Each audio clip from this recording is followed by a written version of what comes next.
ಆತ್ಮೀಯರೇ, ಎಲ್ಲರಿಗೂ ನಮಸ್ಕಾರ. ಈ ಒಂದು ಸುಂದರ ಸಂಜೆಯಲ್ಲಿ ಕರ್ನಾಟಕ ಚಿತ್ರಕಲಾ ಪರಿಷತ್ತಿನ 3 ಗ್ಯಾಲರಿಯಲ್ಲಿ 3 ಕಲಾವಿದರ ಒಂದು ಚಿತ್ರಕಲಾ ಪ್ರದರ್ಶನವನ್ನು ಆಯೋಜಿಸಿದ್ದೇವೆ. ಬಾಳು ಸದಲಿಗಿ ಮತ್ತು ಅಶೋಕ್ ನೆಲಗಿ ಮತ್ತು ನಾನು ಕರಿಯಪ್ಪ ಹಂಚಿನಮನಿ, ನಮ್ಮ 3 ಕಲಾವಿದರ ಒಂದು ಚಿತ್ರಕಲಾ ಪ್ರದರ್ಶನ ಆಯೋಜನೆ ಮಾಡಿದ್ದೇವೆ. ಈ ಒಂದು ಕಾರ್ಯಕ್ರಮಕ್ಕೆ ಕರ್ನಾಟಕ ಸರ್ಕಾರದ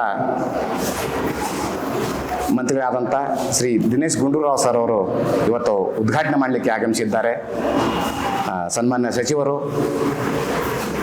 ಆರೋಗ್ಯ ಮತ್ತು ಕುಟುಂಬ ಕಲ್ಯಾಣ ಇಲಾಖೆ, ಕರ್ನಾಟಕ ಸರ್ಕಾರ ಅವರನ್ನು ಈ ಒಂದು ಕಾರ್ಯಕ್ರಮಕ್ಕೆ ಮತ್ತು ತಮ್ಮೆಲ್ಲರ ಪರವಾಗಿ ಮತ್ತು ನಮ್ಮ 3 ಜನರ ಕಲಾವಿದರ ಪರವಾಗಿ ತುಂಬುವುದರಿಂದ ಸ್ವಾಗತ ಮಾಡ್ತೀನಿ. ಸ್ವಾಗತ, ಸುಸ್ವಾಗತ.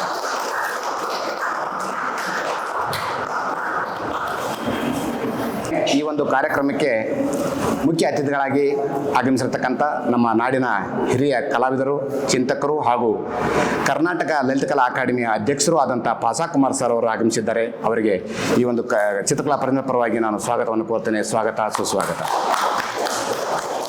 ಹಾಗೆಯೇ ಇನ್ನೋರ್ವ ಅತಿಥಿಗಳಾದಂಥ ಶ್ರೀಮತಿ ಮಾಲಿನಿ ಮಾಳವಿಯಾ ಮೇಡಮ್ ಅವರು ಇವತ್ತು ಆಗಿ ಬಂದಿದ್ದಾರೆ. ಅವರಿಗೆ ನಮ್ಮೆಲ್ಲರ ಪರವಾಗಿ ಪ್ರೀತಿಪೂರ್ವಕವಾದ ಸ್ವಾಗತವನ್ನು ಕೋರ್ತೇನೆ. ಸ್ವಾಗತ, ಸುಸ್ವಾಗತ. ಹಾಗೆಯೇ ಈ ಒಂದು ಚಿತ್ರಕಲಾ ಪ್ರದರ್ಶನದ ವಿಶೇಷವಾಗಿ ನಾವು 3 ಜನ ಕೂಡಿ ಆಯೋಜನೆ ಮಾಡಲಿಕ್ಕೆ ನಮ್ಮೆಲ್ಲರ ಬೆನ್ನೆಲುಬಾಗಿ ನಿಂತಿರ್ತಕ್ಕಂಥ ಮತ್ತು ಈ ಕರ್ನಾಟಕ ಚಿತ್ರಕಲಾ ಪರಿಷತ್ತಿನ ಅಧ್ಯಕ್ಷರು ಆದಂಥ ಶ್ರೀ BL ಶಂಕರ್ ಸರ್ ಅವರು ಈ ಒಂದು ಕಾರ್ಯಕ್ರಮದ ಘನ ಅಧ್ಯಕ್ಷತೆಯನ್ನು ವಹಿಸಿಕೊಂಡಿದ್ದಾರೆ. ಅವರಿಗೆ ಈ ಒಂದು ಪ್ರದರ್ಶನ ಮತ್ತು ತಮ್ಮೆಲ್ಲರ ಪರವಾಗಿ ಪ್ರೀತಿಪೂರ್ವಕ ಸ್ವಾಗತ ಕೊಡ್ತೇನೆ. ಸ್ವಾಗತ, ಸುಸ್ವಾಗತ. ಹಾಗೆಯೇ ಈ ಒಂದು ಕರ್ನಾಟಕ ಚಿತ್ರಕಲಾ ಪ್ರದರ್ಶನದ ಸೆಕ್ರೆಟರಿ ಆದಂಥ ಶಶಿಧರ್ ಸರ್ ಅವರು ಇವತ್ತು ಇಲ್ಲಿ ಆಗಮಿಸಿದ್ದಾರೆ. ಅವರಿಗೂ ಸಹ ಈ ಒಂದು ಪ್ರದರ್ಶನ ಪರವಾಗಿ ಸ್ವಾಗತವನ್ನು ಕೊಡ್ತೇನೆ. ಸ್ವಾಗತ, ಸುಸ್ವಾಗತ. ಅಷ್ಟೇ ಅಲ್ಲದೆ ಈ ಒಂದು ಪ್ರದರ್ಶನದಲ್ಲಿ ಈ ಒಂದು ಚಿತ್ರಕಲಾ ಪರಿಷತ್ತಿನ ಕಾರ್ಯಕಾರಿ ಸಮಿತಿ ಸದಸ್ಯರು ಆಗಮಿಸಿದ್ದಾರೆ. ಅವರಿಗೂ ನಾನು ಈ ಒಂದು ತಮ್ಮೆಲ್ಲರ ಪರವಾಗಿ ಸ್ವಾಗತವನ್ನು ಕೊಡ್ತೇನೆ. ಸ್ವಾಗತ, ಸುಸ್ವಾಗತ. ಹಾಗೆ ಲಲಿತಕಲಾ ಅಕಾಡೆಮಿಯ ಸದಸ್ಯರುಗಳು ಸಹ ಇವತ್ತಿಲ್ಲಿ ಆಗಮಿಸಿದ್ದಾರೆ. ಅವರಿಗೂ ನಾನು ಪ್ರೀತಿಪೂರ್ವಕವಾದ ಸ್ವಾಗತ ಕೊಡ್ತೇನೆ. ಸ್ವಾಗತ, ಸುಸ್ವಾಗತ. ಹಾಗೆಯೇ ಇಲ್ಲಿ ಕಲಾಸಕ್ತರು, ಕಲಾವಿದರು, ಆರ್ಟ್ ಲವರ್ಸ್ ವಿಶೇಷವಾಗಿ ಎಲ್ಲ ಆಗಮಿಸಿದ್ದಾರೆ. ಅವರಿಗೂ ಸಹ ಪ್ರೀತಿಪೂರ್ವಕ ಸ್ವಾಗತ ಕೊಡ್ತೇನೆ. ಸ್ವಾಗತ, ಸುಸ್ವಾಗತ. ಹಾಗೆಯೇ ಮಾಧ್ಯಮ ಮಿತ್ರರು, ಪ್ರಿಂಟಿಂಗ್ ಮೀಡಿಯಾ ಇರ್ಬೋದು, ಎಲೆಕ್ಟ್ರಾನಿಕ್ ಮೀಡಿಯಾದು ಎಲ್ಲ ಮಾಧ್ಯಮ ಮಿತ್ರರಿಗೂ ಸಹ ನಾನು ಸ್ವಾಗತ ಕೊಡ್ತೇನೆ. ಸ್ವಾಗತ, ಸುಸ್ವಾಗತ. ಈ ಒಂದು ದೀಪ ಬೆಳಗುವ ಮುಖಾಂತರ ಒಂದು ಕಾರ್ಯಕ್ರಮ ಉದ್ಘಾಟನೆ ಮಾಡಬೇಕು ಅಂತೇಳಿ ಮಾನ್ಯ ಸಚಿವರು ನಾನು ವಿನಂತಿ ಮಾಡ್ಕೊಳ್ತಿದ್ದೇನೆ ಸರ್.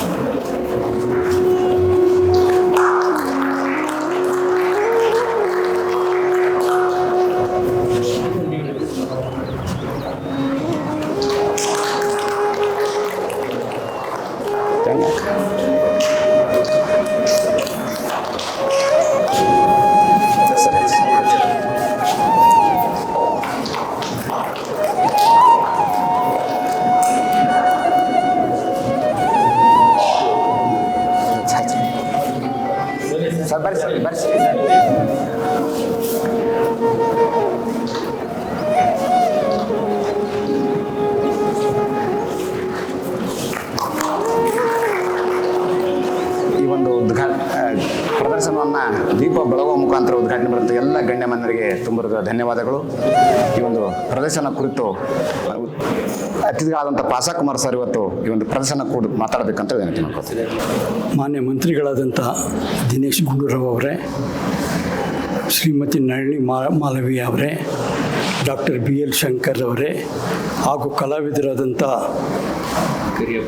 ಕಾರ್ಯಪ್ಪ ಹಂಚಿನಮನಿ, ನೆಲ್ಲಗಿ ಆ್ಯಂಡ್ ಅಶೋಕ್ ನೆಲ್ಲಗಿ ಮತ್ತು ಬಾಲು ಸಡಲಗಿ ಅವರೇ, ನಿಮಗೆಲ್ಲ ನನಗೆ ತುಂಬ ಸಂತೋಷ ಆಗಿದೆ. ಇವತ್ತು ನಾನು ಯಾರ ಪಕ್ಕದಲ್ಲಿ ನಿಂತಿದ್ದೇನೆ ಅಂತ ಹೇಳಿದ್ರೆ, ನಮ್ಮ ಕಾನ್ಸ್ಟಿಟ್ಯೂನ್ಸಿಯ ಮಂತ್ರಿಗಳು. ನಾನು ಸುಮಾರು 60 ವರ್ಷ ರಾಮಚಂದ್ರಪುರದಲ್ಲಿ ಹುಟ್ಟಿ ಬೆಳೆದವನು. ಇವರನ್ನು ಮೊದಲು ಇವರ ರಾಜಕೀಯ ಪ್ರಾರಂಭ ಆದಾಗಿಂದ ಇವತ್ತಿನ ತನಕ ಅದೇ ಕಾನ್ಸ್ಟಿಟ್ಯೂಯೆನ್ಸಿ ಜನ ತಮ್ಮನ್ನು ಮುಂದೆ ನಿಲ್ಲಿಸಿದ್ದಾರೆ. ಸೊ ಅದೇ ಕಾನ್ಸ್ಟಿಟ್ಯೂನ್ಸಿಯಲ್ಲಿ ನಾನು ಹುಟ್ಟಿದ್ದು ಮೈಸೂರು ಅಂದ್ರೂ ಬೆಳೆದದ್ದು ಮಾತ್ರ ಎಲ್ಲ ಬೆಂಗಳೂರು ರಾಮಚಂದ್ರಪುರದಲ್ಲೇ ನನ್ನ ಎಲ್ಲ ಕ್ವಾಲಿಫಿಕೇಷನ್ ಆಗಿದ್ದು ಅಲ್ಲಿ. ಸೊ ಇದು ತುಂಬ ಸಂತೋಷದ ಮತ್ತು ವೆರಿ ಆಕ್ಸಿಡೆಂಟಲ್ ಮೊಮೆಂಟ್ ನನ್ನ ಜೀವನದಲ್ಲಿ.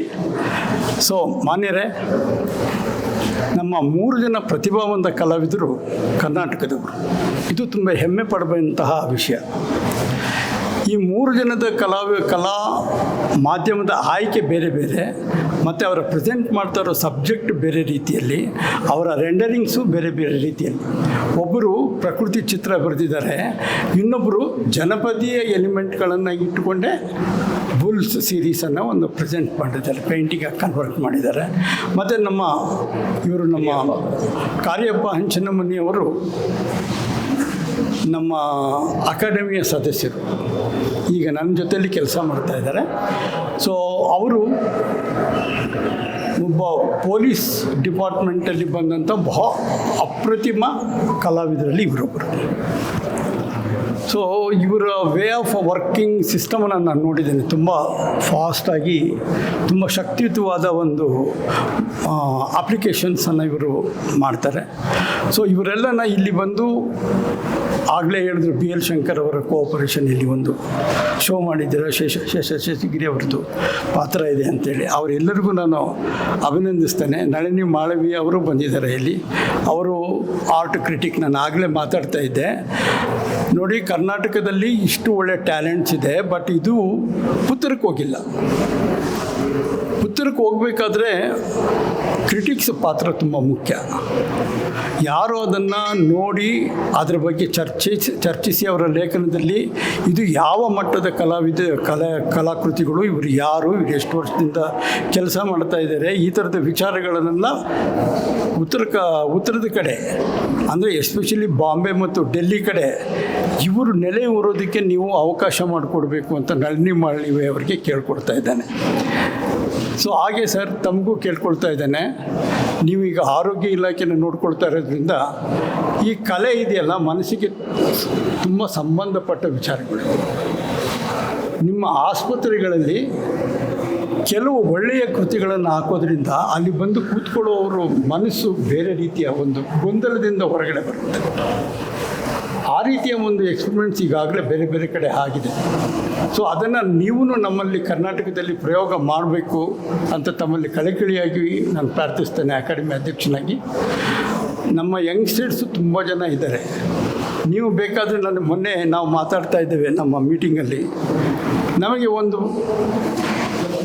ಹಳೆ ಮನೆ ಕೊಡಿ ಆಸ್ಪತ್ರೆಯಲ್ಲಿ, ಯಾವುದೋ ಒಂದು ಯೂಸ್ಲೆಸ್ ಅಂತ ನೀವೇನು ಕನ್ಸಿಡರ್ ಮಾಡಿರ್ತೀರಾ, ಅದನ್ನು ಕೊಡಿ. ನಾವು ಅಲ್ಲಿ ಇಡೀ ಕರ್ನಾಟಕದ ಪಯಣ, ಕಲಾ ಪಯಣ ಏನಿದೆ, ಮತ್ತು ಯಾರ್ಯಾರು ಸ್ವಾತಂತ್ರ್ಯಕ್ಕೋಸ್ಕರ ಹೋರಾಟ ಮಾಡಿದ್ದಾರೆ, ಯಾರು ಮಹಾನ್ ವ್ಯಕ್ತಿಗಳು ನಮ್ಮಲ್ಲಿ ಇದ್ದಾರೆ, ಇವ್ರದ್ದೆಲ್ಲ ಸಣ್ಣ ಒಂದು ಬ್ರೀಫಿಂಗ್ಸ್ ಮೂಲಕ ನಾವು ಪ್ರತಿ ಜಿಲ್ಲೆಯಲ್ಲಿ ನಾವು ಮಾಡ್ತೇವೆ. ಹಾಗಾಗಿ ಆವಾಗ ಏನಾಗುತ್ತೆ ಅಂತ ಹೇಳಿದ್ರೆ, ಅಲ್ಲಿ ಬಂದು ಕೂತ್ಕೊಳ್ಳೋರು ಮನಸ್ಸು, ಅವ್ರಿಗೆ ಏನೋ ಒಂದು ಕಾಯಿಲೆ ಇದ್ರೂ ಅಲ್ಲಿ ಏನೋ ಒಂದು ವಿಷಯ ಇದೆ ಅಂತ ಓದ್ಕೊಡ್ತಾರೆ. ಸಣ್ಣ ಸಣ್ಣ ಓದ್ಕೊಳ್ಳೋರು, ನೋಡ್ಕೊಳ್ಳೋರು ನೋಡ್ಕೊಳ್ತಾರೆ. ಅವರ ಮನಸ್ಸು ತುಂಬ ತಿಳಿಯಾಗುತ್ತೆ, ಅವರಲ್ಲಿರೋ ಗಾಬರಿನೂ ಕಡಿಮೆ ಆಗುತ್ತೆ. ಇದು ಒಂದು psychological way of treating A patient. So ಇದನ್ನು ತಾವು ದಯವಿಟ್ಟು ಮಾಡಿಕೊಡ್ಬೇಕು. ಲಲಿತಕಲಾ ಅಕಾಡೆಮಿ ಪೂರ್ಣ ಸಹಕಾರ ಕೊಡುತ್ತೆ. ನೀವು ಯಾವಾಗಾದರೂ ಕರೀರಿ ಸರ್, ನಾವು ಬರ್ತೇವೆ. ನಮ್ಮ ದೊಡ್ಡ ಕಲಾ ತಂಡ ಇದೆ ಪ್ರತಿ ಜಿಲ್ಲೆಯಲ್ಲಿ. ಸುಮಾರು ಈಗ ನಮ್ಮಲ್ಲಿ ನಿಮಗೆ ಆಶ್ಚರ್ಯ ಆಗ್ಬೋದು, 5,000 ಕಲಾವಿದರಿದ್ದಾರೆ ಕರ್ನಾಟಕದಲ್ಲಿ. ನಾನು ಕಲಿತಾ ಇರಬೇಕಾದ್ರೆ hardly there was 300 to 400 members for there. ನಾವು the number has reach nearly 5,000. ಅದರಲ್ಲಿ ಸುಮಾರು 3,000 ಜನ ಈಗಾಗಲೇ national level, international level, regional level ಆ ಕಡೆ ಎಲ್ಲ ಬಹುಮಾನಗಳನ್ನು ಪಡ್ಕೊಂಡಿದ್ದಾರೆ. ಇದು ಎಲ್ಲಿಯೂ ರೆಕಾರ್ಡ್ ಆಗಿಲ್ಲ. ಇಂಟರ್ನ್ಯಾಷನಲ್ ಲೆವೆಲಲ್ಲಿ ಎಷ್ಟು ಜನ ಹೋಗಿದ್ದಾರೆ ಕರ್ನಾಟಕದಿಂದ ಅಂತ ಹೇಳಿದ್ರೆ ಯಾರಿಗೂ ಗೊತ್ತಿಲ್ಲ. ಸೊ ಅವರೆಲ್ಲೂ ಅಂಥ ಮಹಾನ್ ಪ್ರತಿಭೆಗಳನ್ನು ಹುಟ್ಟಾಕಿದ್ದು ಕರ್ನಾಟಕ ಅನ್ನೋದ್ರಲ್ಲಿ ನಮಗೆ ತುಂಬ ಸಂತೋಷ ಆಗುತ್ತೆ ಸರ್. ದಯವಿಟ್ಟು ನೀವು ನಿಮ್ಮ ಕಾರಿಡಾರ್ಸಲ್ಲಿ ಅಥವಾ ನಿಮ್ಮ ಆಸ್ಪತ್ರೆಯಲ್ಲಿ ಸದ್ಯಕ್ಕೆ ಒಳ್ಳೆಯ ಅವರಿಗೆ ಮನಸ್ಸಿಗೆ ತೃಪ್ತಿಯಾಗುವಂಥ ಚಿತ್ರಗಳನ್ನು ಹಾಕಿದರೆ, ಈಗ ನೀವು ಒಳಗಡೆ ಬಂದಿದ್ದ ತಕ್ಷಣ ನಿಮ್ಗೆ ಗೊತ್ತಾಗಿರುತ್ತೆ ಈ ಚಿತ್ರಗಳನ್ನು ನೋಡ್ತಾ ಇರಬೇಕಾದ್ರೆ ನಿಮ್ಮ ಮನಸ್ಸು ಬೇರೆ ರೀತಿ, apart from your political thoughts, ಅದು ಬೇರೆ ಕಡೆ ಡಿವಿಯೇಟ್ ಆಗಿರುತ್ತೆ. ದಯವಿಟ್ಟು ಆ ಥರದ ಒಂದು ಅವಕಾಶ ಎಲ್ಲ ಪೇಷಂಟ್ಗಳಿಗೆ ಸಿಕ್ಕಲಿ ಮತ್ತು ಪೇಷಂಟ್ನ ನೋಡ್ಕೊಳ್ಳೋಂಥ ಜನಕ್ಕೆ ಸಿಗಬೇಕು ಅಂತ ನಾನು ಕೇಳ್ಕೊಳ್ತೇನೆ. ನಾವು ಶಂಕರ್ ಅವರಿಗೆ ನಾನು ರಿಕ್ವೆಸ್ಟ್ ಮಾಡ್ಕೊಳ್ಳೋದು ಏನು ಅಂತ ಹೇಳಿದ್ರೆ, ಆಗಲೇ ಹೇಳ್ದಂಗೆ ಹ್ಯೂಜ್ ಕ್ಯಾನ್ವಾಸಸ್ ಒಂದು ಎಕ್ಸಿಬಿಷನ್ ಮಾಡಬೇಕು. CKP ಅವರು ಹ್ಯೂಜ್ ಕ್ಯಾನ್ವಾಸಸ್ ಫ್ರಮ್ ಕರ್ನಾಟಕ ಯಂಗ್ಸ್ಟರ್ಸ್ಗೆ ಕೊಡಿ ಸರ್, ಚಾನ್ಸ್ ಕೊಡಿ. ಇನ್ ಬಿಟ್ವೀನ್ 30 to 50 ಒಳಗಡೆ ಇರೋರಿಗೆ ಕೊಡಿ. ರೇಂಜ್ ಆಫ್ ವರ್ಕ್ಸ್ ಸಿಗುತ್ತೆ, ನಮಗೊಂದು ಹಿಸ್ಟ್ರಿ ಕ್ರಿಯೇಟ್ ಆಗುತ್ತೆ. ಅದನ್ನು ಹಿಸ್ಟ್ರಿಯನ್ನು ಡಾಕ್ಯುಮೆಂಟ್ ಮಾಡಬೇಕಾಗುತ್ತೆ ನಾವು. 30 to 50 ಏನಿದೆ, ದಟ್ಸ್ ವೆರಿ ಇಂಪಾರ್ಟೆಂಟ್ ಕಲಾವಿದರಿರುವಂಥ ಕಾಲ ಇದು. ಅದನ್ನು ನಾವು ಚಾರಿತ್ರಿಕವಾಗಿ ಮತ್ತು ಐತಿಹಾಸಿಕವಾಗಿಯೂ ಡಾಕ್ಯುಮೆಂಟ್ ಮಾಡಬೇಕು. ಆ ಕೆಲಸನ ನಾನು ಮಾಡ್ತೇನೆ ಸರ್. ಅಕಾಡೆಮಿ ಮೂಲಕ ಡಾಕ್ಯುಮೆಂಟೇಷನ್ ಏನಿದೆ ಅದನ್ನು ನಾವು ಮಾಡ್ತೇವೆ. ನೀವು ದಯವಿಟ್ಟು ಆ ಥರದ್ದೊಂದು ಹ್ಯೂಜ್ ಎಕ್ಸಿಬಿಷನ್ ಮಾಡಿಕೊಟ್ರೆ ನಮಗೆ ತುಂಬ ಅನುಕೂಲ ಅಂತ ಹೇಳಿ, ನಮ್ಮ ಸರ್ ಇದ್ದಾರೆ, ಅವರು ಇದ್ರ ಜೊತೆಯಲ್ಲಿ ನನ್ನ ಜೊತೆಲಿ ಇದ್ದಾರೆ. ಯಾವಾಗಲೂ ನಾನು ಮಾತಾಡ್ತಾ ಇದ್ದಾಗ ಹೇಳ್ತಾಯಿದ್ರು, ಕಲೆ ಬಗ್ಗೆ ನೀವೇನಾದರೂ ಮಾಡಿ ನಮ್ಮ ಸಪೋರ್ಟ್ ಇದೆ ಅಂತ ಹೇಳಿದರು. ಸೊ ಅವ್ರಿಗೂ ನಾನು ರಿಕ್ವೆಸ್ಟ್ ಮಾಡಿಕೊಡ್ತಿದ್ದೆ, ಒಂದು ಹ್ಯೂಜ್ ವರ್ಷದಲ್ಲಿ 2 ವರ್ಷದಲ್ಲಿ ಒಂದು ಮಾಡಿ ಸರ್ ಸಾಕು, ಇಲ್ಲ 3 ವರ್ಷದಲ್ಲಿ ಒಂದು ಹ್ಯೂಜ್ ಕ್ಯಾನ್ವಾಸಸ್ ಅಂತೇಳಿ ಒಂದು ಎಕ್ಸಿಬಿಷನ್ ಮಾಡಿ ಆಫ್ ಕರ್ನಾಟಕ ಟ್ಯಾಲೆಂಟ್ಸ್ ಅಂತೇಳಿ. ಸೊ ದಯವಿಟ್ಟು ಇಷ್ಟು ಹೇಳಿ ಮಾನ್ಯ ಮಂತ್ರಿಗಳಿಗೆ ನಿಮ್ಮ ಸಂಬಂಧ ರಾಮಚಂದ್ರಪುರದ್ದು ಅಂತಲೂ ಜ್ಞಾಪಿಸಿ ನನ್ನ ನಮಸ್ಕಾರಗಳನ್ನು ತಿಳಿಸ್ತಾ ಇದ್ದೇನೆ. ಎಲ್ಲರಿಗೂ ನಮಸ್ಕಾರ, ವಂದನೆಗಳು. It's such a pleasure to be here today, and I'm very honored. I've known Ashok ji for a long time. He's also been a part of one of my exhibitions earlier. People love his work. That's one of the things which has to be said. And today it's not just Ashok ji, but also Balu ji and Karyappa ji, whom I'm meeting for the first time. But it's such an honor and privilege to see their works, the kind of color, line, their subject, and the sense of energy and dynamism which they have brought into their canvas. So it's good to see that, and I'm really privileged, like I said, to be here. Going back to a little bit to what Sir was saying, we have so much talent in Karnataka. We just need to provide some more opportunities, and there are various agencies that are working here. We need to find a way to collaborate and provide more platforms so that artists who have not had the opportunity to showcase, at least they can come together and it can be done on a larger stage. Small exhibitions do happen all the time, but then unless we give them that platform where they can showcase their talent, nobody else is going to do it for us. So it's up to us to showcase what we have. Thank you.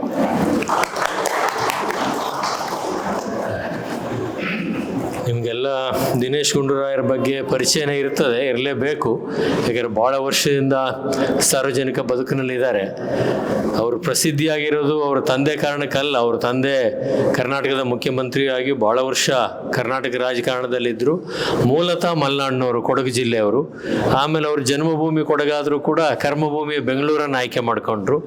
ಹಾಗಾಗಿ ಇವತ್ತು ಕೂಡ ಮಲೆನಾಡಿನ ಸಂಬಂಧವನ್ನು ಇಟ್ಕೊಂಡಿದ್ದಾರೆ. ಮತ್ತು ಬೆಂಗಳೂರಿನಲ್ಲಿ ಮತ್ತು ಕರ್ನಾಟಕದಲ್ಲಿ ಅತ್ಯಂತ ಪ್ರಭಾವಶಾಲಿಯಾಗಿ ಒಂದು ವಿಚಾರವನ್ನು ಪ್ರತಿಪಾದನೆ ಮಾಡೋದಿರಲಿ, ಒಂದು ನಿಲುವನ್ನು ತೆಗೆದುಕೊಳ್ಳೋದಿರಲಿ, ಮತ್ತು ಸರ್ಕಾರಕ್ಕೆ ತನಗೆ ಸಿಕ್ಕಿದಂಥ ಇಲಾಖೆಯನ್ನು ಸಮರ್ಥವಾಗಿ ನಡೆಸೋಂಥ ಕೆಲವು ಜನರಲ್ಲಿ, ಮತ್ತು ತಾನು ಏನು ಮಾಡ್ತಾ ಇದ್ದೀನಿ ಅನ್ನೋದನ್ನ ಸ್ಪಷ್ಟವಾಗಿ ಜನಗಳಿಗೆ ತಿಳಿಸುವಂಥ ಒಂದು ಮಾತುಗಾರಿಕೆಯ ಸಾಮರ್ಥ್ಯ, ಸಂಘಟನೆಯ ಸಾಮರ್ಥ್ಯ, ವಿದ್ಯಾರ್ಥಿಯಾಗಿ ಯುವ ಮುಖಂಡರಾಗಿ ಹಂತವಾಗಿ ಬೆಳೆದು ಬಂದು ಕರ್ನಾಟಕದಲ್ಲಿ ಗಾಂಧಿನಗರ ಕ್ಷೇತ್ರವನ್ನು 4ನೇ ಬಾರಿಗೆ ಅಲ್ವಾ 6ನೇ ಬಾರಿಗೆ ಕರ್ನಾಟಕದಲ್ಲಿ ಗಾಂಧಿನಗರ ಕ್ಷೇತ್ರವನ್ನು ಪ್ರತಿನಿಧಿಸ್ತಾ ಇದ್ದಾರೆ.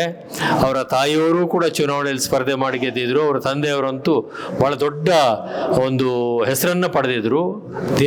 ಆರ್ ಗುಂಡೂರಾಯರು ಹೇಗೆ ಅಂದರೆ, ಏನಾದರೂ ಒಂದು ನಿರ್ಣಯವನ್ನು ತೆಗೆದುಕೊಂಡ್ರೆ ಕರಿಯಪ್ಪನಿಗೆ ಗೊತ್ತಿರಬೇಕು.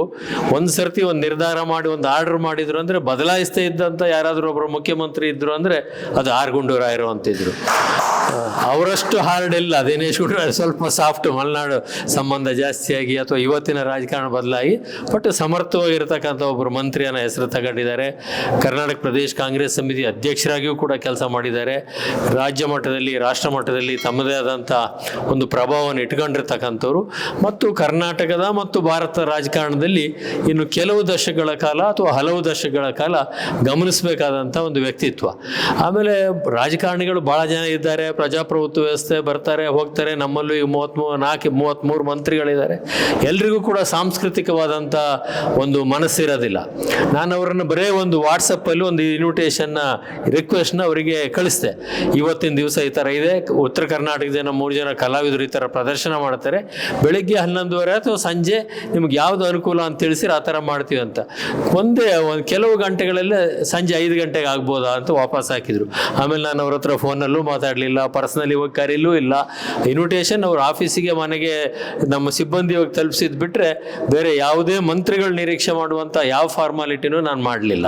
ಆದರೆ ಕರೆಕ್ಟಾಗಿ ಇವತ್ತು ಮಧ್ಯಾಹ್ನ ಒಂದು ಅರ್ಧ ಗಂಟೆ ತಡವಾಗಿ ಬರ್ತೀನಿ, ಆಗ್ಬೋದಾ ಅಂತ ಅವರೇ ಕೇಳಿದರು. ಆಗ್ಬೋದು ಅಂತೇಳಿ ಹೇಳಿದೆ. ಬೇರೆಯವರಿಗೆ ಕಾರ್ಯಗೌರವಗಳಿದ್ದು, ಹಾಗಾಗಿ ಈ ಥರ ಈ ಒಂದು ಸಾಂಸ್ಕೃತಿಕವಾದಂಥ ಮನಸ್ಸಿದ್ದಂಥವರೇ ಇದು ಮಾಡ್ಲಿಕ್ಕೆ ಸಾಧ್ಯ. ಆ ಥರ ಹಿಂದೆ ಭಾಳ ಜನ ಇದ್ದರು ಆ ಥರ ಇದ್ದವರಲ್ಲಿ. ಅದರ ನಂತರ ನಮ್ಗೆ ನೆನಪಿದ್ದಂಗೆ ನಮ್ಮ ರಾಜಕಾರಣ ಪ್ರಾರಂಭ ಆದಾಗ ರಾಮಕೃಷ್ಣ ಹೆಗಡೆ ಅವರು, SM ಕೃಷ್ಣರವರು, ಈ ಥರ ಒಂದು ಪಟೇಲ್ರವರು, ಅಫ್ಕೋರ್ಸ್ ಮುಖ್ಯಮಂತ್ರಿ ಆದವ್ರದ್ದು ಮಾತ್ರ ಹೇಳ್ತೀನಿ, ಅವ್ರು ಇನ್ನು ಆಗ್ತಾರಲ್ಲ ಮುಂದೆ ಆಗ ಅಂಥವ್ರದ್ದು ಮಾತ್ರ. ಹಾಗಾಗಿ ಆ ಥರದ ಮನಸ್ಸಿರ್ತಕ್ಕಂಥ ಕೆಲವರಲ್ಲಿ ಇವರು ಕೂಡ ಒಬ್ರು. ಇಲ್ಲದೆ ಹೋದ್ರೆ ಅಷ್ಟು ಸುಲಭವಾಗೆಲ್ಲ ಭಾಳ ಜನ ಫಾರ್ಮಾಲಿಟಿನ ಎಕ್ಸ್ಪೆಕ್ಟ್ ಮಾಡ್ತಾರೆ, ಕರಿಬೇಕು, ಪರ್ಸ್ನಲಿ ಹೋಗ್ಬೇಕು. ಆಮೇಲೆ ಈ ಕಲಾವಿದರು ಯಾರು ಅವ್ರಿಗೆ ನೇರವಾದ ಪರಿಚಯನೂ ಇಲ್ಲ. ಆದರೂ ಕೂಡ ಅವರು ಈ ಥರ ಬಂದಿದ್ದಾರೆ ಅಂದರೆ ಅದೊಂದು ಸಾಂಸ್ಕೃತಿಕವಾದಂಥ ಮನಸ್ಸು, ಈ ರಾಜ್ಯದ, ರಾಷ್ಟ್ರದ ಸಂಸ್ಕೃತಿ ಬಗ್ಗೆ ಅವ್ರಿಗಿರ್ತಕ್ಕಂಥ ಕಳಕಳಿ, ಕಾಳಜಿ. ಹಾಗೆ ಅವ್ರು ಕೆಲವು ಮಾತುಗಳನ್ನ ಹೇಳಬೇಕು ಅಂತ ವಿನಂತಿ ಮಾಡ್ಕೊಳ್ತೇನೆ. ತ್ರಿದಳ ಈ ಒಂದು ಎಕ್ಸಿಬಿಷನ್ನಿನ ಉದ್ಘಾಟನೆಯನ್ನು ಈಗ ತಾನೇ ನಾವೆಲ್ಲ ಸೇರಿ ನೆರವೇರಿಸಿದ್ದೇವೆ. ಮತ್ತು ಮುಖ್ಯ ಅತಿಥಿಯಾಗಿ ನಮ್ಮ ಇವತ್ತು ನನಗೆ ಗೊತ್ತಾಯಿತು ನಮ್ಮ ಕ್ಷೇತ್ರದಲ್ಲಿ ಇದ್ರು ಅಂತ ಪಾಸಕುಮಾರ್ ಅವರು ಈಗ ಲಲಿತಕಲಾ ಅಕಾಡೆಮಿ ಅಧ್ಯಕ್ಷರಾಗಿ ಅವ್ರಿಗೂ ಕೂಡ ಒಂದು ಜವಾಬ್ದಾರಿ ಈ ಒಂದು ಕಲಾಕ್ಷೇತ್ರದಲ್ಲಿ ರಾಜ್ಯದಲ್ಲಿ ಒಂದು ಉತ್ತಮ ಮಟ್ಟಕ್ಕೆ ತಗೊಂಡೋಗ್ತಕ್ಕಂಥದ್ದಕ್ಕೆ ಅವರ ಒಂದು ಪ್ರಯತ್ನವನ್ನು ಖಂಡಿತವಾಗಿ ಮಾಡ್ತಾರೆ ಅಂತ ಅವ್ರ ಮಾತಲ್ಲೇ ನಮಗೆ ಅರ್ಥ ಆಗ್ತಾ ಇದೆ. ಮತ್ತು ಇವತ್ತು ನಮ್ಮ ಅಧ್ಯಕ್ಷರು ಚಿತ್ರಕಲಾ ಪರಿಷತ್ತು ಇವತ್ತು ಅನಾವಶ್ಯಕವಾಗಿ ನನ್ನ ಬಗ್ಗೆ ಭಾಳ ಹೇಳ್ಬಿಟ್ಟಿದ್ದಾರೆ. ಈಗ ಅಷ್ಟೊಂದಿನ ಅವಶ್ಯಕತೆ ಇರಲಿಲ್ಲ. ಆದರೂ BL ಶಂಕರ್ ಅವರು ಒಬ್ಬ ಅತ್ಯಂತ ಸಂವೇದನಶೀಲ ರಾಜಕಾರಣಿ ಮತ್ತು ಎಲ್ಲರ ಜೊತೆ ಒಳ್ಳೆಯ ಒಂದು ಸಂಬಂಧ ಮತ್ತು ಅತ್ಯಂತ ವಿಚಾರಗಳನ್ನು ತಿಳ್ಕೊಂಡಿರ್ತಕ್ಕಂಥ ವ್ಯಕ್ತಿ ಅಂತ ಹೇಳಿದ್ರೆ ರಾಜಕಾರಣಿಗಳಲ್ಲಿ ನಮ್ಮ BL ಶಂಕರ್ ಅವರು ಈ ಚಿತ್ರಕಲಾ ಪರಿಷತ್ತಿನ ಅಧ್ಯಕ್ಷರಾಗಿ ಈತನ ಬಹಳ ಅವರು ಅಧ್ಯಕ್ಷರಾಗಿರೋದ್ರಿಂದ ಈ ಒಂದು ಅಕಾಡೆಮಿಗೆ, ಈ ಪರಿಷತ್ಗೆ ಬಹಳಷ್ಟು ಸವಲತ್ತುಗಳು ಮತ್ತು ಸರ್ಕಾರದಿಂದ ಬೇರೆ ಬೇರೆ ಕಡೆಯಿಂದ ಇದಕ್ಕೆ ಅಗತ್ಯ ಇರುವಂಥ ಕೆಲಸಗಳನ್ನು ಮಾಡಿಸ್ಕೊಂಡು ಬರೋದಕ್ಕೆ ಅವ್ರಿಗೆ ಯಾವುದೇ ಸರ್ಕಾರ ಇರಲಿ, ಯಾವುದೇ ಪಕ್ಷ ಸರ್ಕಾರ ಇರಲಿ, ಆದರೆ ಅವರ ಒಂದು ಪ್ರಾಮಾಣಿಕತೆ ಬಗ್ಗೆ ಎಲ್ರಿಗೂ ಗೊತ್ತಿರುವಂಥದ್ದು ಆಗಿರೋದ್ರಿಂದ ಎಲ್ಲರೂ ಕೂಡ ಅವರ ಒಂದು ಮಾತಿಗೆ ಇಲ್ಲ ಅಂತ ಹೇಳೋದಿಲ್ಲ. ಆದ್ದರಿಂದ ಇವತ್ತು ನಮ್ಮ ಚಿತ್ರಕಲಾ ಪರಿಷತ್ತು ಚೆನ್ನಾಗಿ ಇವತ್ತು ಇಡೀ ವಿಶ್ವ ಮಟ್ಟದಲ್ಲೇ, ದೇಶದ ಮಟ್ಟದಲ್ಲೇ ಇವತ್ತು ಒಂದು ಒಳ್ಳೆಯ ಹೆಸರು ಪಡ್ಕೊಂಡಿದೆ, ವಿಸ್ತೀರ್ಣ ಆಗ್ತಾ ಇದೆ, ಇನ್ನು ಬೇರೆ ಸ್ಥಳಾಂತರ ಆಗ್ತಾ ಇದೆ. ಇದು ಇರ್ತದೆ. ಇನ್ನು RR ನಗರದಲ್ಲೂ ಕೂಡ ಅವರು ಹೊಸ ಒಂದು ಇನ್ನು ಒಂದು ಒಳ್ಳೆ ಕ್ಯಾಂಪಸ್ನಲ್ಲಿ ಅಲ್ಲಿ ಬರ್ತಾ ಇರೋದ್ರಿಂದ, ಕಾಲೇಜ್ ಕೂಡ ಬರ್ತಾ ಇರೋದ್ರಿಂದ ಖಂಡಿತವಾಗಿಯೂ ನಮ್ಮ ಕರ್ನಾಟಕದ ಸಾಂಸ್ಕೃತಿಕ ಒಂದು ನೆಲಗಟ್ಟಿಗೆ ಅದೊಂದು ಶಕ್ತಿ ತುಂಬತಕ್ಕಂಥ ಒಂದು ವ್ಯವಸ್ಥೆ ಆಗುತ್ತೆ ಅಂತ ಅನ್ಕೊಂಡಿದ್ದೀನಿ.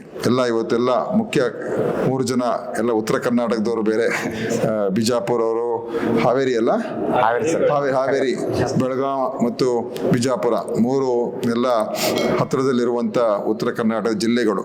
ಅಲ್ಲಿಂದ ಎಷ್ಟೊಂದು ಪ್ರತಿಭಾವಂತ ಕಲಾವಿದರು ರಾಜ್ಯ ಮಟ್ಟದಲ್ಲಿ, ರಾಷ್ಟ್ರ ಮಟ್ಟದಲ್ಲಿ ಕೂಡ ಹೆಸರು ಮಾಡಿರ್ತಕ್ಕಂಥ ಕಲಾವಿದರೆಲ್ಲ ಬಂದಿದ್ದಾರೆ. ಅದರಿಂದ ಅವರ ಒಂದು ಎಕ್ಸಿಬಿಷನ್ ಇವತ್ತು ಇಲ್ಲಿ ನಡೀತಾ ಇದೆ. ನಮ್ಮ ಕರ್ನಾಟಕದಲ್ಲಿ ಯಾವಾಗಲೂ ಕೂಡ ಸಾಂಸ್ಕೃತಿಕ ಹಿನ್ನೆಲೆ ಇರುವಂಥ ಒಂದು ರಾಜ್ಯ ಇದು. ಅದು ಸಂಗೀತ, ನೃತ್ಯ, ಅನೇಕ ಬೇರೆ ಬೇರೆ ಕಲೆಗಳಿಗೆ ಇಲ್ಲಿ ಮೊದಲಿಂದನೂ ಕೂಡ ಅನೇಕ ಬೇರೆ ಬೇರೆ ಹಿಂದಿನ ಮಹಾರಾಜರ ಸಂಸ್ಥಾನಗಳಿಂದ ಹಿಡಿದು ಅನೇಕ ಜನ ಅದಕ್ಕೆ ಪ್ರೋತ್ಸಾಹ ಕೊಟ್ಟಿರ್ತಕ್ಕಂಥದ್ದು ಕೂಡ ಇದೆ. ಆದರೆ ಇದಕ್ಕೆ ಸದಾಕಾಲ ಪೋಷಣೆ ಬೇಕಾಗ್ತದೆ. ಕಲೆಗೆ ಯಾವಾಗಲೂ ಕೂಡ ಆಡಳಿತದ ಅಥವಾ ವ್ಯವಸ್ಥೆಯ ಪೋಷಣೆ ಕೂಡ ಅಗತ್ಯ ಇರ್ತದೆ. ಅದನ್ನು ಖಂಡಿತವಾಗಿಯೂ ನಾವು ಮಾಡೋಣ. ನಮ್ಮ ಏನು ಪಾಸ ಕುಮಾರ್ ಅವರು ಒಂದು ಕೆಲವು ಸಜೆಷನ್ಸ್ ಕೊಟ್ಟಿದ್ದಾರೆ. ಅದರಿಂದ ಖಂಡಿತವಾಗಿಯೂ ಎಲ್ಲಿ ಅದು ಮಾಡೋದಕ್ಕೆ ಸಾಧ್ಯ ಆಗುತ್ತೆ ಅಂತ ನೋಡೋಣ. ಯಾಕಂದರೆ ನಮ್ಮ ಆಸ್ಪತ್ರೆಗಳಲ್ಲಿ ನೀವು ಪ್ರವೇಶ ಮಾಡಿದ್ರೆ ಅಲ್ಲಿ ಕಾಣಿಸೋದು ಬರೀ ಎಲ್ಲ ಮಾಹಿತಿಗಳು, ಈ ಕಾಯಿಲೆಗೆ ಇದು, ಈ ರೀತಿಯಾದಂಥ ರೋಗಕ್ಕಿದು ಅಂತೇಳಿ ಆ ಮಾಹಿತಿಗಳನ್ನು ನಮ್ಮ IEC ಆಕ್ಟಿವಿಟಿ ಇರ್ತದೆ. ಆದರೆ ನಿಮ್ಮ ಒಂದು ಕಲೆಯ ಮುಖಾಂತರ ಆರೋಗ್ಯಕ್ಕೆ ಒಂದು ಸಂಬಂಧ ತರುವಂಥ ರೀತಿಯಲ್ಲಿ ಮಾಡೋದಕ್ಕೆ ಸಾಧ್ಯ ಆಗುವಂಥದ್ದು ಖಂಡಿತವಾಗಿಯೂ ನಿಮ್ಮ ಸಜೆಷನನ್ನು ನಾನು ಸೀರಿಯಸ್ ಆಗಿ ತಗೊಳ್ತೀನಿ. ತಗೊಂಡು ಅದು ಕಾರ್ಯಗತ ಆಗಬೇಕಷ್ಟೇ. ಯಾವ ರೀತಿಯಾಗಿ ಮಾಡ್ತಕ್ಕಂಥದ್ದಕ್ಕೆ ಖಂಡಿತ ಭೇಟಿ ಆಗೋಣ. ನೀವು ಹೇಳಿದ್ರೆ ನಾವೇ ಬರ್ತೇವೆ ಸರ್. ಈ ಒಂದು ಅಧಿವೇಶನ ಆದ ನಂತರ ನಿಮ್ಮನ್ನು ನಾನು ಆಹ್ವಾನ ನೀಡ್ತೀನಿ. ನಾವು BL ಶಂಕರ್ ಅವ್ರ ಸಾಹೇಬರು ಎಲ್ಲ ಕೂತ್ಕೊಂಡು ಇಲ್ಲೇ ಬೇಕಾದ್ರೆ ಚರ್ಚೆ ಮಾಡೋಣ, ಹೇಗೆ ಮಾಡ್ಬೋದು, ಯಾವ ರೀತಿ ಹೇಗೆ ಮಾಡ್ಬೋದು ಅಂತ. ಖಂಡಿತ, ಯಾಕಂದರೆ ಕಲೆ ಎಲ್ಲರಿಗೂ ಅವಶ್ಯಕತೆ ಇದೆ. ಅದರ ಒಂದು ನಾವು ನೇರವಾದಂಥ ಅದರ ಏನು ಅನುಕೂಲ ಅಂತ ಅದು ಅಸೆಸ್ ಮಾಡೋಕ್ಕೆ ಆಗೋದಿಲ್ಲ. ಆದರೆ ಅದರಿಂದ ಆಗುವಂಥ ಪ್ರಯೋಜನಗಳು ಒಂದು ಸಮಾಜದ ನಿರ್ಮಾಣದಲ್ಲಿದೆ. ಯಾಕಂದರೆ ಎಲ್ಲಿ ಈ ಕಲೆ ಮತ್ತು ಕಲಾಕ್ಷೇತ್ರಕ್ಕೆ ಮತ್ತು ಈ ರೀತಿಯಾದಂಥ ಚಟುವಟಿಕೆಗಳಿಗೆ ಪ್ರೋತ್ಸಾಹ ಇರ್ತದೋ ಆ ಸಮಾಜದಲ್ಲಿ ಒಂದು ಸೃಜನಶೀಲ ಸಮಾಜ ಆಗೋದಕ್ಕೆ ಇದೆಲ್ಲ ಅಗತ್ಯ. ಆ ಕ್ರಿಯೇಟಿವ್ ಅಟ್ಮಾಸ್ಫಿಯರ್ ಇರಬೇಕು. ಆವಾಗಲೇ ಹೊಸ ಹೊಸ ಚಿಂತನೆ, ಹೊಸ ಹೊಸ ವಿಚಾರಗಳು, ಅನೇಕ ಚಿಂತನೆಗಳು ನಾವು ಹೇಳೋದಕ್ಕಾಗದೇ ಇದ್ರೂ ಕೂಡ ನಮ್ಮ ಚಿತ್ರಗಳ ಮುಖಾಂತರ ಅಥವಾ ಆಕೃತಿಗಳ ಮುಖಾಂತರ ನಾವು ತೋರಿಸ್ಬೋದು. ಸೊ ಅದರಿಂದ ಒಂದು ಮನಸ್ಸಿಗೆ ಮತ್ತು ಒಂದು ಪ್ರಭಾವ ಬೀರುವಂಥ ಒಂದು ಶಕ್ತಿ ಆ ಕಲೆಗಿದೆ. ಸಂಗೀತ ಇರ್ಬೋದು, ಒಂದು ಹಾಡಿರ್ಬೋದು, ಒಂದು ಅನೇಕ ಹಿಂದೆ ಎಲ್ಲ ನಮ್ಮ ಜಾನಪದ ಏನು ಯಕ್ಷಗಾನ ಇರ್ಬೋದು, ನಮ್ಮ ಎಲ್ಲ ಕೀರ್ತನೆಗಳು, ಅದರಲ್ಲೆಲ್ಲ ಅನೇಕ ಅಂಶಗಳು ಸೇರಿರ್ತದೆ. ಭಜನೆಗಳು ಎಲ್ಲ ಅದೆಲ್ಲ ನಮ್ಮ ಸಮಾಜದಲ್ಲಿ ಆಗ್ತಾ ಇರುವಂಥ ಅನ್ಯಾಯಗಳ ಬಗ್ಗೆನೂ ಕೂಡ ಎತ್ತಿ ತೋರಿಸುವಂಥ ಒಂದು ಪ್ರಯತ್ನಗಳು ನಡೆದಿರ್ತದೆ.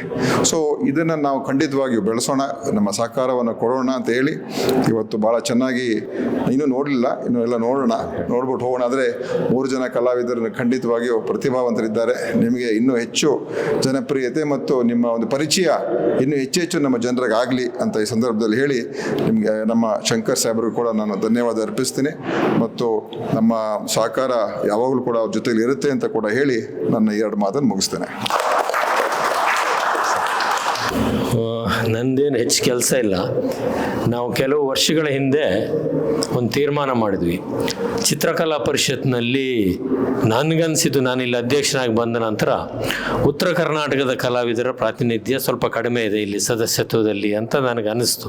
ಯಾಕಂದರೆ ಭಾಳಷ್ಟು ಜನ ನಾನು ನೋಡ್ತಾ ಇದ್ದಾಗೆಲ್ಲ ಈ ಕಡೆ ಭಾಗದವರು ಹೆಚ್ಚಿದ್ರು. ಅಲ್ಸಕ್ಕೆ ಭಾಳ ಒಳ್ಳೊಳ್ಳೆ ಕಲಾವಿದರು ಅಲ್ಲಿದ್ದಾರೆ ಅಂತಲೂ ನನಗೆ ಗೊತ್ತಿತ್ತು. ಆದರೆ ಇವ್ರು ಯಾರ್ದು ಪರಿಚಯ ಇರಲಿಲ್ಲ ನನಗೆ. ಚಿತ್ರಕಲೆ ಬಗ್ಗೆನೇ ಹೆಚ್ಚು ಮಾಹಿತಿ ಇರಲಿಲ್ಲ. ನಂಜುಂಡರಾಯರು ನನ್ನನ್ನು ಇಲ್ಲಿ ಕರ್ಕೊಂಡು ಬಂದಾಗ 99-2000 ಆಗಲೂ ಹೆಚ್ಚೇನು ಮಾಹಿತಿ ಇರಲಿಲ್ಲ. ನಾನು ಸಭಾಪತಿ ಆಗಿದ್ದೆ ಅನ್ನೋ ಕಾರಣಕ್ಕೆ ಅವ್ರು ಕರ್ಕೊಂಡು ಬಂದರು ನನ್ನಲ್ಲಿ ಇಲ್ಲಿಗೆ, ಇರಬೇಕು ನೀವು ಅಂತೇಳಿ. ಅದಾದ ನಂತರ ಯಾರಿಗೆ ಸದಸ್ಯತ್ವ ಕೊಡ್ಬೋದು ಅಂತ ನಾವು ಯೋಚನೆ ಮಾಡಿದಾಗ ಇವ್ರ ಹೆಸರುಗಳನ್ನ ಕೆಲವರು ಸಜೆಸ್ಟ್ ಮಾಡಿದರು. ನಾನೇ ಅವ್ರಿಗೆಲ್ಲ ನೀವು ಬನ್ನಿ ಸದಸ್ಯರಾಗಿ ಅಂತೇಳಿ ಹೇಳಿದ್ವಿ. ಇವ್ರು ಹೇಗೆ ಅಂದರೆ ಸರ್, ಈ 3 ಜನ ಕಲಾವಿದರು ಒಂಥರ ಇಲ್ಲಿ ಏನು ಹೇಳ್ಬೇಕಂದ್ರೆ ವಿದ್ಯಾರ್ಥಿ ಭವನದ ಮಸಾಲೆ ದೋಸೆ ಇದ್ದಂಗೆ, ಹಾಕಿದ ಕೂಡಲೇ ಹೆಂಗೆ ಖಾಲಿ ಆಗ್ತದೋ ಆ ಥರ ಇವರು ರಚನೆ ಮಾಡಿದ ಕೂಡಲೇ ಇವ್ರ ಕಲಾಕೃತಿಗಳು ಮಾರಾಟ ಆಗ್ತವೆ. ಅಡ್ವಾನ್ಸಾಗೆ ನಿಮ್ಮ ಕಲಾಕೃತಿ ಅಂತ ಬೇಕು ಅಂತ ಹೇಳೋಷ್ಟು ಪ್ರಸಿದ್ಧರಾಗಿರ್ತಕ್ಕಂಥ ಕಲಾವಿದರೆ ಅವರೆಲ್ಲರೂ ಕೂಡ. ಒಬ್ಬರು ಈಗ ಭಾಸ ಕುಮಾರ್ ಹೇಳಿದಾಗೆ ನೃತ್ಯವನ್ನು, ವಾದ್ಯಗಳನ್ನು ಇಟ್ಕೊಂಡು ಕರಿಯಪ್ಪ ಅಂಚಿನ ಮನಿ ಭಾಳ ಫಾಸ್ಟ್ ಟ್ರ್ಯಾಕಲ್ಲಿದ್ದಾರೆ. ಅವರು ಭಾಳ ಫಾಸ್ಟಾಗಿ ಚಿತ್ರ ನಡೆಸ್ತಾರೆ. ಆಮೇಲೆ ಬಾಲು ಸದಲ್ಗಿ ಅವರೆಲ್ಲ ಘಾಟ್ಗಳನ್ನ ಹಿಡ್ಕೊಂಡ್ಬಿಟ್ಟಿದ್ದಾರೆ. ಎಲ್ಲ ಘಾಟ್ಗಳ ಬಗ್ಗೆ ಅವ್ರಿಗೆ ಹೆಚ್ಚಿದೆ ಅಂತ. ನೆಲಗಿಯವರಂತೂ ಬಿಗಿಯಾಗಿ ಬುಲ್ಗಳನ್ನ ಹಿಡ್ಕೊಂಡ್ಬಿಟ್ಟಿದ್ದಾರೆ. ಅದೇ ಸೀರೀಸ್ನ ಅವ್ರು ಹೆಚ್ಚು ಮಾಡ್ತಾರೆ. ಆದರೆ ಬೇರೆ ಬೇರೆ ಥರನೂ ಮಾಡ್ತಾರೆ. ಆದರೆ ಕಲರ್ ಕಾಂಬಿನೇಷನ್ ಚೇಂಜ್ ಮಾಡಿ ಎಲ್ಲರೂ ಕೂಡ ಭಾಳ ಪ್ರಸಿದ್ಧರಾಗಿರ್ತಕ್ಕಂಥ ಕಲಾವಿದರೆ. ಹಾಗೆ ಒಂದು ಪಾಸ ಕುಮಾರ್ ಅವರ ವಿನಂತಿ ಏನಿದೆ ಅಂದರೆ, ಯಾರು ದೈಹಿಕವಾಗಿ ಅನಾರೋಗ್ಯವನ್ನು ಅನುಭವಿಸ್ತಾ ಇರ್ತಾರೋ ಸಹಜವಾಗಿ ಮಾನಸಿಕವಾಗಿಯೂ ಕೂಡ ಅವ್ರು ನೋವನ್ನು ಅನುಭವಿಸ್ತಾ ಇರ್ತಾರೆ. ಆ ಮನಸ್ಸಿಗೆ ಸ್ವಲ್ಪ ರೀತಿಯ ರಿಲೀಫ್ ಕೊಡಲಿಕ್ಕೆ, ಸೂತಿಂಗ್ ಎಫೆಕ್ಟ್ ಕೊಡೋಕ್ಕೆ ಈ ಬಣ್ಣಗಳು ಸಹಾಯ ಮಾಡ್ತವೆ. ಸಂಗೀತ ಮತ್ತು ಬಣ್ಣಗಳು ಎರಡು ಮನಸ್ಸಿನ ಮೇಲೆ ಭಾಳ ದೊಡ್ಡ ಪರಿಣಾಮ ಬೀರೋವಂಥದ್ದು. ಹಾಗೆ ಸಾಧ್ಯವಾದಲ್ಲೂ ಕೂಡ ಇದನ್ನು ಇದನ್ನೆಲ್ಲ ಒಂದು ಸ್ವಲ್ಪ ಕೆಲವು ಚಿತ್ರಗಳಾದರೂ ಕೂಡ ಅಲ್ಲಿದ್ದರೆ ಈ ನನ್ನ ಪ್ರಕಾರ ಸರ್ಕಾರಿ ಕಚೇರಿಗಳಲ್ಲಿ ಮತ್ತು ಎಲ್ಲ ಕಡೆನೂ ಕೂಡ ಇವಿರಬೇಕು. ಭಾಳ ಕಡೆ ಬೇರೆ ಬೇರೆ ದೇಶಗಳಲ್ಲೆಲ್ಲ ಆ ಥರದ ಒಂದು ಕಾನ್ಸೆಪ್ಟ್ ಇದೆ. ಬಟ್ ನಮ್ಮಲ್ಲಿ ಒಂದು ಸ್ಟೀರಿಯೋ ಟೈಪ್ ಪ್ಲ್ಯಾನಿಂಗ್ ಇರೋದ್ರಿಂದ PWD ಅವರು ಎಲ್ಲ ಬೆಂಕಿಪಟ್ಟಣ ಥರ ಮೇಲೆ ತನಕ ಕರ್ಕೊಂಡೋಗಿ ಜೋಡಿಸಿದಂಗೆ ಎತ್ತಿ ಕಟ್ಟಿಬಿಟ್ರೆ ಥರ ಜಾಗವೇ ಇರೋದಿಲ್ಲ ಓಡಾಡೋಕ್ಕೆ. ಬಟ್ ಆ ಥರದ್ದು ಕೆಲವೆಲ್ಲ ಯೋಚನೆ ಮಾಡೋಕ್ಕೆ ಸರಿಯಾದ ಸಮಯ ಅಂತ ಅಂದ್ಕೊಳ್ತೀನಿ. ಹಾಗೆ ಈಗ ಇಲ್ಲಿರೋಂಥ ಕಲಾವಿದರಿಗೆ ನಮ್ಮ ಯಾರು ಸದಸ್ಯರಿದ್ದಾರೆ ಅವ್ರಿಗೆ ನಾವು ಇಲ್ಲಿ ಪ್ರದರ್ಶನ ಮಾಡಲಿಕ್ಕೆ ಉಚಿತವಾಗಿ ಕೂಡ ಗ್ಯಾಲರಿಗಳನ್ನ ಕೊಡ್ತೀವಿ. ಒಂದು ಪ್ರದರ್ಶನವನ್ನು ನಾವು ಯಾವುದೇ ಚಾರ್ಜ್ ಮಾಡೋದಿಲ್ಲ. ಇನ್ನೊಂದು ವ್ಯತ್ಯಾಸ ಬೇರೆ ಗ್ಯಾಲರಿಗಳಿಗೂ ನಮಗೂ ಅಂದರೆ the difference between other galleries and us, we don't charge any commission on the sales that happen here. All other galleries you know how much they charge and all that, but is no commission is charged here. For our members it is free also. For their once in a year it is our once ಎಷ್ಟು ದಿವಸಕ್ಕೆ sir ಅಲ್ಲಲ್ಲ ಸಾಮಾನ್ಯ ಒಂದು ಸರ್ತಿ free ಆಗಿ ಕೊಡ್ತೀವಿ ಎಲ್ರಿಗೂ ಕೂಡ. ವರ್ಷಕ್ಕೆ ಒಂದು ಸರ್ತಿ ಒಂದು ಫ್ರೀ ಆಗಿ whom sir wants to do their exhibition we give it freely. Whatever campus we have in RR Nagar it is free all the time. Whom sir wants to exhibit any, not necessarily our member, anybody wants to exhibit there, it is gallery is free there for all the time. It is free. Last 3-4 years we are doing that. Just we want to popularize that area in the field of fine arts also. ನೀವು ಕೂಡ ಅಷ್ಟೇ, ನಿಮ್ಮ ಯಾರ ಕಲಾವಿದರು ಮಾಡಬೇಕು ಅಂತ ಇದರಲ್ಲಿ ಖಂಡಿತವಾಗಿಯೂ ಕೂಡ ಗ್ಯಾಲರಿಗಳನ್ನ ಫ್ರೀಯಾಗಿ ಕೊಡ್ತೀವಿ. ಇನ್ನೊಂದಷ್ಟು ಆ್ಯಕ್ಟಿವಿಟೀಸ್ನ ವಿಸ್ತಾರ ಮಾಡಬೇಕು ಅಂತ ನಾನು ಸರ್ ಅಜಯ್ ಸಿಂಗ್ ಹತ್ರ ಮಾತಾಡಿದ್ದೀನಿ. ಅಲ್ಲಿ ಕಲ್ಯಾಣ ಕರ್ನಾಟಕ ಡೆವಲಪ್ಮೆಂಟ್ ಬೋರ್ಡಲ್ಲಿ ಭಾಳ ಹಣ ಇದೆ ಅಭಿವೃದ್ಧಿ ಕೆಲಸಗಳಿಗೆ. ನಿನ್ನೆ 2 ದಿವಸದ ಹಿಂದೆನೂ ಸಿಕ್ಕಿದ್ರು. ಅವ್ರಿಗೆ ನಾನೊಂದು ರಿಕ್ವೆಸ್ಟ್ ಮಾಡಿದ್ದೀನಿ ಅಂದರೆ ಒಂದಷ್ಟು ಒಳ್ಳೆ ಗ್ಯಾಲರಿಗಳನ್ನ ಕಟ್ಟಿ ನೀವು ಅಂತೇಳಿ. ಅಲ್ಲಿ ಕಲ್ಯಾಣ ಕರ್ನಾಟಕ ಮತ್ತು ಕಿತ್ತೂರು ಕರ್ನಾಟಕದ ಭಾಗದಲ್ಲಿ ಒಂದಷ್ಟು ಒಳ್ಳೆ ಗ್ಯಾಲರಿಗಳು ಬೇಕಾಗ್ತದೆ. ಯಾಕಂದರೆ ಪಾಪ ಎಲ್ರಿಗೂ ಬೆಂಗಳೂರಲ್ಲಿ ಬಂದು ಎಕ್ಸಿಬಿಟ್ ಮಾಡೋಕ್ಕಾಗೋದಿಲ್ಲ. ಅಲ್ಲೂ ಕೂಡ ಡಿಮ್ಯಾಂಡ್ ಇರತಕ್ಕಂಥದ್ದು ಇದೆ ಅಲ್ಲಿಗೆ. ನಮ್ಮ ಚಿತ್ರಸಂತೆ ಪ್ರಾರಂಭ ಆದ ನಂತರ 21 ವರ್ಷದ ಹಿಂದೆ ಈಗ ಚಿತ್ರಸಂತೆ ಥರನೇ ಭಾಳ ಜನ ಎಲ್ಲ ಕಡೆ ಸುಮಾರು ಮಾಡ್ತಾರೆ. ನಾವು ಯಾರಿಗೂ ನಮಗದು ಪೇಟೆಂಟು ನೀವು ಹಾಕಬಾರ್ದು ಅಂತ ಹೇಳೋದಿಲ್ಲ. ಯಾಕೆಂದರೆ ಕಲಾವಿದರಿಗೆ ಪ್ರೋತ್ಸಾಹ ಸಿಕ್ಕಲಿ, ಅವಕಾಶ ಸಿಕ್ಕಲಿ, ನಮ್ಮದೇ ಮಾನಪಲ್ಲಿ ಇರೋಂಥದ್ದೇನು ಅವಶ್ಯಕತೆ ಇಲ್ಲ. ಇದು ಆಕಾಶ ನೋಡೋಕ್ಕೆ ನೂಕು ಯಾಕೆ ಅಂತ ಒಂದು ಮಾತಿದೆಯಲ್ಲ, ಅದೇ ಥರ ಚಿತ್ರ ಎಲ್ಲರೂ ಯಾರು ಬೇಕಾದರೂ ಮಾಡಲಿ ಅಂತ. ಹಾಗೆ ಅಜಯ್ ಸಿಂಗ್ ಅವ್ರ ಹತ್ರ ತಾವು ನಿಮ್ಮ ಸ್ನೇಹಿತರೆ ಅವರು, ಹಾಗಾಗಿ ನಮಗೂ ಸ್ನೇಹಿತರು, ಅವ್ರ ಹತ್ರ ರಿಕ್ವೆಸ್ಟ್ ಮಾಡ್ಕೊಂಡಿದ್ದೀನಿ ಆ ಕಲ್ಯಾಣ ಕರ್ನಾಟಕ ಭಾಗದ ಕನಿಷ್ಠ ಡಿಸ್ಟ್ರಿಕ್ಟ್ ಹೆಡ್ ಕ್ವಾರ್ಟರ್ಸಲ್ಲಿ ಇದು ಮಾಡಿ ಅಂತ. ಮತ್ತು CM ಹತ್ರ ಒಂದು ರಿಕ್ವೆಸ್ಟ್ ಮಾಡ್ಕೊಂಡಿದ್ದೀನಿ. ಸರ್ ಫೈನಾನ್ಷಿಯಲ್ ಕನ್ಸ್ಟೆಂಟ್ ಇದೆ ನಮಗೆ ಗೊತ್ತು, ಎಲ್ಲೆಲ್ಲಿ ಹೊಸ ಕಟ್ಟಡಗಳನ್ನ ಕಟ್ತಾರೆ ಸರ್ಕಾರಿ ಕಟ್ಟಡಗಳನ್ನ, ಅಲ್ಲಿ ಅಟ್ಲೀಸ್ಟ್ ಒಂದು 2 ಗ್ಯಾಲರಿಗಳನ್ನಾದರೂ ಮಾಡಂಗೆ, ಅದಕ್ಕೆ DC ಆಫೀಸು ಮತ್ತೊಂದು ಆಫೀಸ್ ಕಾಂಪ್ಲೆಕ್ಸ್ಗಳು ಮಾಡೋಂಥಲ್ಲಿ ಒಂದು 2 ಗ್ಯಾಲರಿಗಳನ್ನ ಇಷ್ಟಿಷ್ಟು ದೊಡ್ಡದು ಒಂದು 2 ಮಾಡಿದರೆ ಸಾಕು. ಅಲ್ಲಿ ಕಲಾವಿದರಿಗೆ ಅದನ್ನ ಎಕ್ಸಿಬಿಟ್ ಮಾಡೋಕ್ಕೆ, ಸಣ್ಣ ಪುಟ್ಟ ಕಾರ್ಯಕ್ರಮ ಮಾಡಲಿಕ್ಕೆ, ಸೆಮಿನಾರ್ ಬುಕ್ ರಿಲೀಸ್ ಮಾಡಲಿಕ್ಕೆ ಕೂಡ ಅನುಕೂಲ ಆಗ್ತದೆ. ಮತ್ತು ಇನ್ನೊಂದು, ನೀವು ಬೆಂಗಳೂರಲ್ಲೇ ಇರೋದು, ಬೆಂಗಳೂರಿನಲ್ಲೇ 6 ಬಾರಿ ಗೆದ್ದು ಮತ್ತು ಇಲ್ಲಿಯವರು ಆಗಿರೋದ್ರಿಂದ ಯಾರ್ಯಾರು ಡೆವಲಪರ್ಸ್ ಇದ್ದಾರಲ್ಲ, ದೊಡ್ಡ 100 ಫ್ಲ್ಯಾಟ್ಗಳನ್ನ ಕಟ್ತಾರೆ, 1000 ಫ್ಲ್ಯಾಟ್ಗಳನ್ನ ಕಟ್ತಾರೆ, ಬೇಕಾದಷ್ಟು ಜಾಗ ಅವರಿಗೆ ಅನುಕೂಲಗಳು ಮಾಡಿಕೊಡಿ. ಅವರು ಎಲ್ಲರೂ ಕೂಡ ಕಂಪಲ್ಸರಿಯಾಗಿ ಒಂದು ಸಾರ್ವಜನಿಕರ ಪ್ರವೇಶ ಇರತಕ್ಕಂಥ ಗ್ಯಾಲರಿಗಳನ್ನ ಅದರೊಳಗೆ ಒಂದು ಮಾಡೋಕ್ಕೆ, ಒಂದು ಸಣ್ಣ ಥಿಯೇಟ್ರು, ಒಂದು ರಂಗಭೂಮಿ ಕಾರ್ಯಕ್ರಮ ಮಾಡೋಕ್ಕೆ, ಮತ್ತೊಂದು ಮಾಡೋಕ್ಕೆ, ಇದು ಮಾಡೋಕ್ಕೆ ಅವ್ರು ಮಾಡಿಕೊಟ್ರೆ ತನ್ನಿಂತಾನೇ ಸುಮಾರು ಕೆಲಸ ಸರ್ಕಾರದ ಜವಾಬ್ದಾರಿ ಕಡಿಮೆ. ಇಂಥವು ಕೆಲವು ಮಾಡಲಿಕ್ಕೆ ಬೇಕಾದಷ್ಟು ಅವಕಾಶಗಳಿದ್ದಾವೆ. ಬೆಂಗಳೂರಲ್ಲಿ ಬೇರೆ ಬೇರೆ ಬೆಳೀತಾ ಇರೋಂಥ ಊರು, ಮೈಸೂರು ಇರ್ಬೋದು, ಹುಬ್ಳಿ ಧಾರವಾಡ ಇರ್ಬೋದು, ಈವನ್ ಬೆಳಗಾವಿ ಭಾಳ ಫಾಸ್ಟಾಗಿ ಬೆಳೀತಾ ಇದೆ, ಮಂಗಳೂರು ಬೆಳೀತಾ ಇದೆ, ದಾವಣಗೆರೆ ಬೆಳೀತಾ ಇದೆ, ಈ ಥರ ಸುಮಾರು ಸಿಟಿಗಳು ಬೆಳೀತಾ ಇದ್ದಾವೆ. ಈಗ ಶಿವಮೊಗ್ಗ ಬೆಳೀತಾ ಇದೆ, ಒಂದು 8 ಸಿಟಿಗಳಂತೂ ಭಾಳ ಫಾಸ್ಟಾಗಿ ಬೆಳೀತಾ. ಇಂಥಲ್ಲೆಲ್ಲ ಸ್ವಲ್ಪ ಈ ಥರ ಮಾಡೋದ್ರಿಂದ ಸರ್ಕಾರದ ಖರ್ಚಿಲ್ಲದೆ ಮಾಡಲಿಕ್ಕೆ ಅವಕಾಶ ಇದಕ್ಕೆ ಗಮನ ಹರಿಸ್ಬೇಕು ಅಂತ ಸಚಿವರನ್ನು ವಿನಂತಿ ಮಾಡ್ತೇನೆ. ಮತ್ತು ನಮ್ಮ ಆಹ್ವಾನವನ್ನು ಮನ್ನಿಸಿ ಬಂದಂಥ ಸಚಿವರಿಗೆ, ನಮ್ಮ ಪಾಸಕುಮಾರ್ ಅವರಿಗೆ, ನಳಿನಿ ಅವರಿಗೆ, ಮತ್ತು ನಮ್ಮೆಲ್ಲ ಪದಾಧಿಕಾರಿಗಳು, ಸ್ನೇಹಿತರಿಗೆ, ಮತ್ತು ಈ ಕಲಾವಿದರು ಇಲ್ಲಿ ಬಂದು, ಯಾಕಂದರೆ ಎಲ್ಲರೂ ಕೂಡ ಭಾಳ ಬ್ಯುಸಿ ಇರ್ತಕ್ಕಂಥ ಕಲಾವಿದರು, ಕೆಲವು ಇದನ್ನು ಸಮಯ ಕೊಡೋದು ಕಷ್ಟ, ಬಂದಿರತಕ್ಕಂಥ ಎಲ್ರಿಗೂ ಕೂಡ ನಾನು ಆಭಾರಿಯಾಗಿದ್ದೇನೆ. ಚಿತ್ರಕಲಾ ಪರಿಷತ್ತಿಗೆ ನಿಮ್ಮಗಳ ನಿರಂತರವಾದಂಥ ಬೆಂಬಲ ಮತ್ತು ಪ್ರೋತ್ಸಾಹ ಇರಲಿ ಅಂತೇಳಿ ಆಶಿಸ್ತಾ ನಾನು ಮಾತು ಮುಗಿಸ್ತೇನೆ. ನಮಸ್ಕಾರ.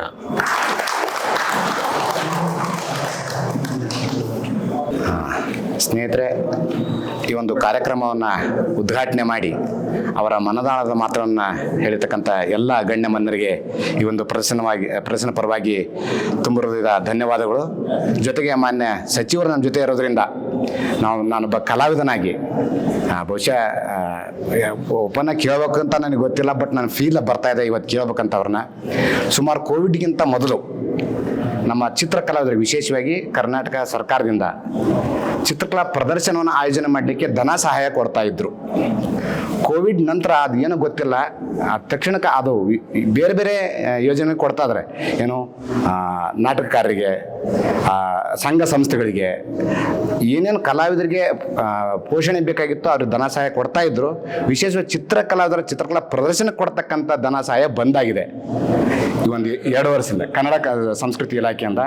ಅದನ್ನು ದಯಮಾಡಿ ಸ್ಟಾರ್ಟ್ ಮಾಡ್ಬೇಕು. ಯಾಕಂತಂದರೆ ಇವತ್ತು ಏನಂತಾರೆ ಕೋರ್ಸನ್ನು ಮುಗಿಸಿ ಹೊರಗಡೆ ಬರ್ತಾರಲ್ಲ ಬಡ ಕಲಾವಿದರಿಗೆ ಒಂದು ಸಣ್ಣ ಧನ ಸಹಾಯ ಇತ್ತು ಅಂದರೆ ಅವರಿಗೆ ಚಟುವಟಿಕೆ ಮತ್ತು ಪರಿಕರಗಳನ್ನು ಖರೀದಿ ಮಾಡಿಕೊಂಡು ಪೇಂಟಿಂಗನ್ನು ಮಾಡಿ ಪ್ರದರ್ಶನ ಮಾಡಲಿಕ್ಕೆ ಒಂದು ದೊಡ್ಡ ಚಾಲನೆ ಸಿಗ್ತೈತಿ. ವಿಶೇಷವಾಗಿ ಅದು ನಾವು ಕಣ್ಣಾರ ನೋಡಿರೋದು.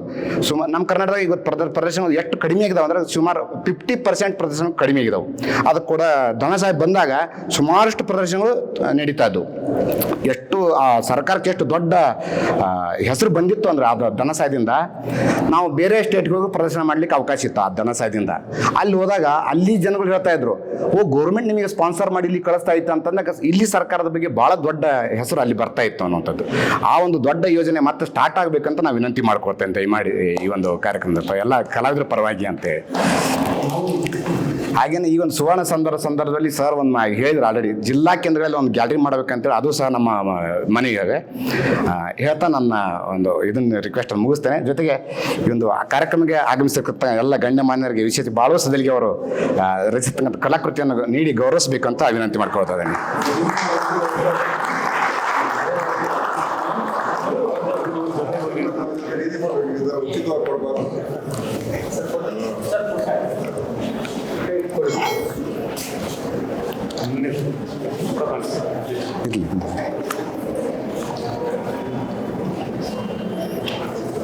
ಹಾಗೆಯೇ ಈ ಒಂದು ಕಾರ್ಯಕ್ರಮಕ್ಕೆ ಅತಿಥಿಗಳಾಗಿ ಬರ್ತಕ್ಕಂಥ ಮಾಲಿನಿ ಮಾಳವೆ ಮೇಡಮ್ಗೆ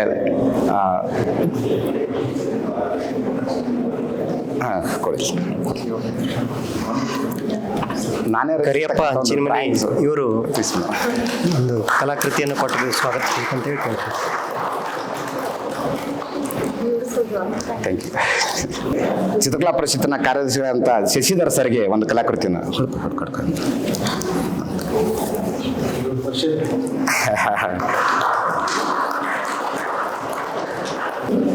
ತಮಗೆ ಸರ್. ಅವ್ರು ಕಲಾವಿದರಲ್ಲ ಸರ್, ಕಲಾವಿದರು ಹೇಳಿ ಸರ್. ಈ ಒಂದು ಕಾರ್ಯಕ್ರಮ ಒಂದೇ ಮಾತಿನಲ್ಲಿ ಈ ಒಂದು ಕಾರ್ಯಕ್ರಮದ ಯಶಸ್ಸಿಗೆ ಕಾಣದ ಎಲ್ಲ ಗಣ್ಯಮಾನ್ಯರಿಗೆ ಧನ್ಯವಾದಗಳು. ಒಂದು ವಿನಂತಿ, ಉಪಹಾರದ ವ್ಯವಸ್ಥೆ ಇದೆ, ದಯಮಾಡಿ ಉಪಹಾರವನ್ನು ಸ್ವೀಕಾರ